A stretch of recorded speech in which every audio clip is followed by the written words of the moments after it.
Hello, and welcome to the 2020 Tasty Camp fundraiser. And thank you for joining us this year online. I'm Bruce Prunk, board president for the Camp Rosenbaum Fund, but I think many of you probably know me by my camp name, Big Dog.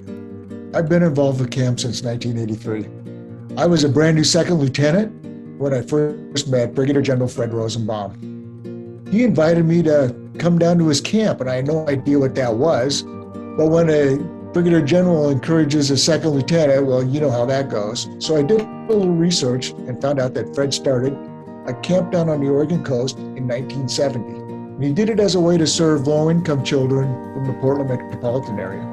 In addition to being a Brigadier General in the Oregon Air Guard, Fred also served on the board of the Housing Authority of Portland. During a visit one summer to Camp Railia, the National Guard facility on the Oregon coast, just south of Astoria, he was inspired and thought the facilities there and ocean access would make a great experience for low-income children.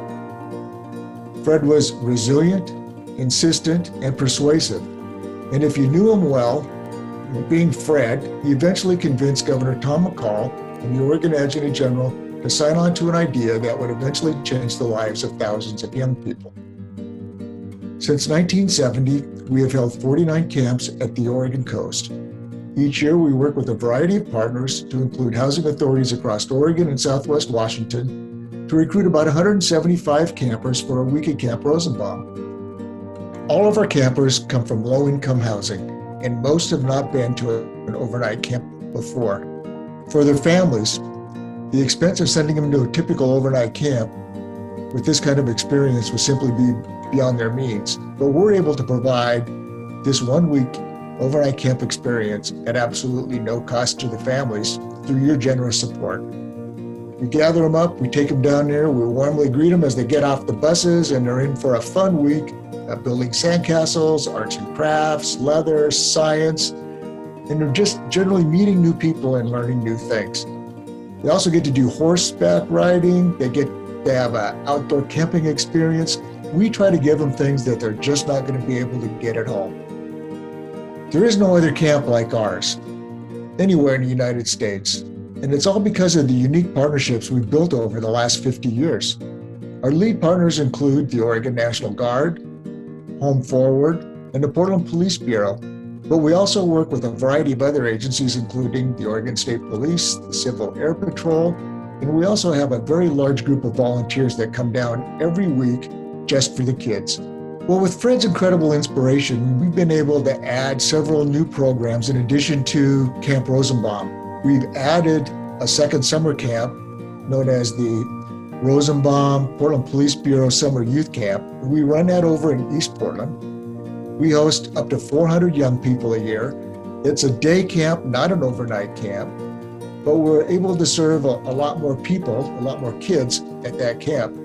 Again, this camp is at very little minimal expense to the families, and those young people that just can't afford it or their families can't afford it, we're able to provide scholarships with your generosity. We've also recently organized an educational savings program we've called the Star Fund. Fred placed a really high value on education and staying in school. We started the Star Fund 5 years ago, and what it does is that it encourages young people to stay in school and complete either their high school program or GED, and then we're able to provide them some financial support for either post-secondary education or vocational training.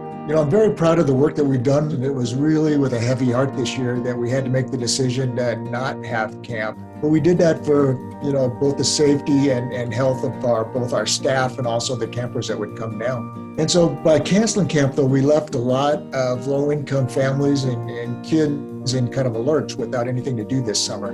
So when life hands you lemons, I like to say you take that opportunity to make lemonade. And so that's what we did this summer with Operation Lemonade. We put together a backpack and we filled it with activities. We had a 111-page handbook that we provided, and young people could follow along online through the Camp Rosenbaum Facebook page. And basically, we provided them with all the materials and support for a 1-week video online camp at home. And with the hard work of a lot of volunteers, we were able to distribute 1,000 backpacks this year. We actually supported and provided activities for more young people than ever before. We stepped up to the challenge this year because we knew that even if we had no choice in not holding camp this year, there were still hundreds of families and young people that needed our support. That need does not disappear. The work we do would not be possible without the support we receive through the generosity of people like you online tonight. We want to thank you for your time, for joining us tonight, and for supporting the campers wherever you are and however you can.